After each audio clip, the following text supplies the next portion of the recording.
Voilà, j'ai acheté du matériel pour une nouvelle fois. Je vais essayer de vous expliquer pourquoi j'ai choisi ces différents matériels que j'ai achetés dans cette vidéo. Et peut-être ça peut aussi vous inspirer, vous, pour pouvoir commander ce que vous avez besoin pour vos projets audiovisuels. C'est parti. Voilà, comme premier matériel que j'ai acheté, c'est du Sirus. Voilà, c'est un objectif cinéma 35 mm. Moi, je l'ai pris sur le format micro 4 tiers parce que j'ai un GH5, vous le savez très bien. On va essayer rapidement de l'ouvrir pour voir ce qu'il propose, comment est-ce qu'il est venu. Même comme je l'avais déjà déballé, donc je vais juste le redéballer.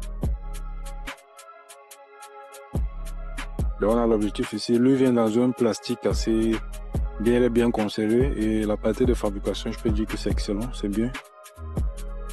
J'ai tournage même tout à l'heure, donc ça sera une excellente occasion pour le tester. Et peut-être dans les prochaines vidéos, vous verrez quelques tests que j'ai effectués avec ça. Donc si ça vous intéresse, vous me dites, là dès que je rentre rapidement dans mon tournage, je fais rapidement un petit color grading et un avant-après et je vous fournis aussi les images pour que vous essayez aussi de votre côté à tester et voir ce qu'il a dans le ventre. Le prochain matériel que j'ai acheté, c'est ceci. Ouais, j'avais ceci. Ça fait un bail que je veux vraiment acheter ce matériel-ci. Pour la simple raison parce que c'est une lumière qui est très utile pour pouvoir éclairer même les peaux pendant qu'on tourne à main levée. Et aussi parce que tu peux être en train de tourner dans un site et après on coupe la lumière.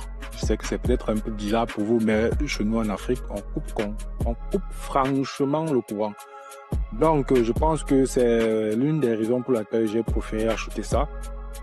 Et pour pouvoir aussi créer certaines ambiances dans les zones où il n'y a pas de source de lumière. Donc j'en ai pris comme ça deux. On va essayer de déballer celui-ci. L'autre, je ne l'ai pas encore. L'autre, je l'ai déballé, mais celui-ci, je l'ai gardé pour la vidéo. Donc, on a le manuel d'utilisation.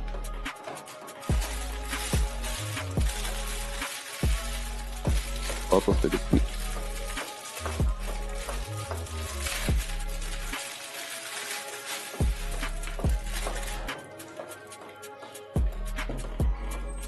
Son câble de charge.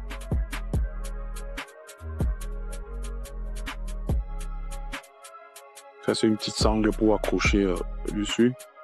Et je crois que le voici ici.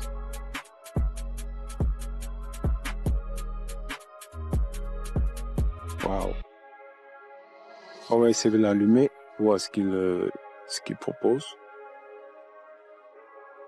Ça s'allume plutôt vite. Donc voilà. On peut switcher ici, on peut changer là.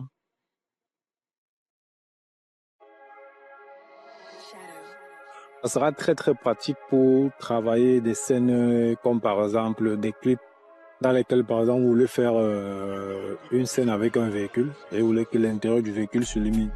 Vous pouvez utiliser bien évidemment ce genre de lumière-ci. Vous pouvez aussi utiliser ça pour créer une certaine ambiance dans les pièces. Ou encore utiliser encore ça dans les zones où il n'y a pas de source d'électricité.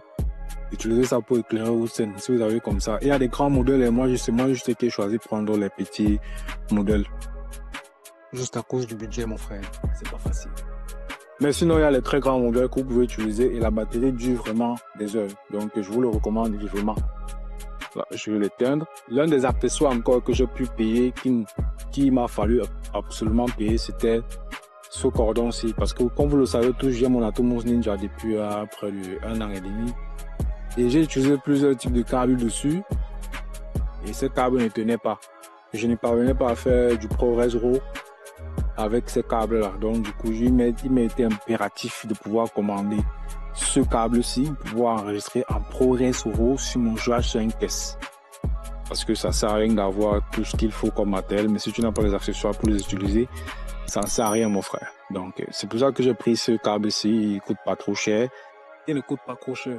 C'est 50 € là. Donc ça, c'est aussi un câble que j'ai pris pour pouvoir brancher facilement mon Atomos Ninja sur mon GH5 et pouvoir enregistrer en ProRes RAW. Et j'ai hâte de le faire.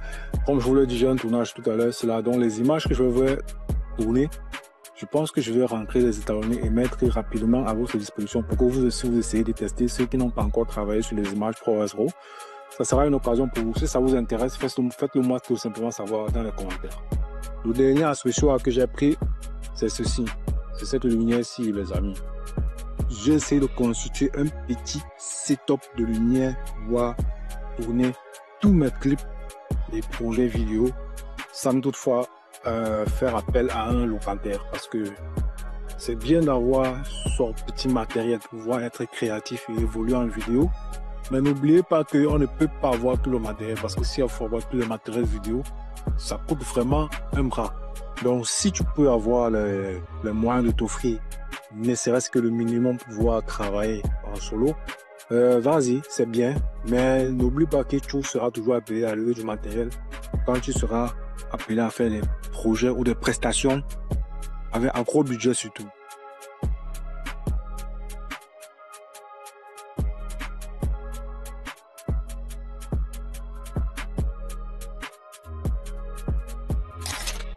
Voilà, c'est tout pour cette vidéo. J'espère vraiment que cette petite vidéo, différente de ce que j'ai l'habitude de faire sur la vidéo, va te plaire. Si tu aimerais avoir des tests approfondis sur chaque matériel, notamment ce magnifique objectif-ci, n'hésite pas à me le faire savoir dans les commentaires, ou la lampe, ou bref, tout ce que je t'ai présenté comme matériel. Si tu veux un test approfondi sur ce matériel, fais-le moi savoir dans les commentaires.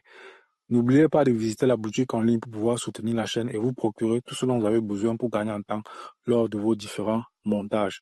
Et aussi, le canal Telegram est disponible pour télécharger tous les préceptes gratuits que je mets à votre disposition. D'ici là, porte-toi très très bien et à la semaine prochaine pour une nouvelle vidéo.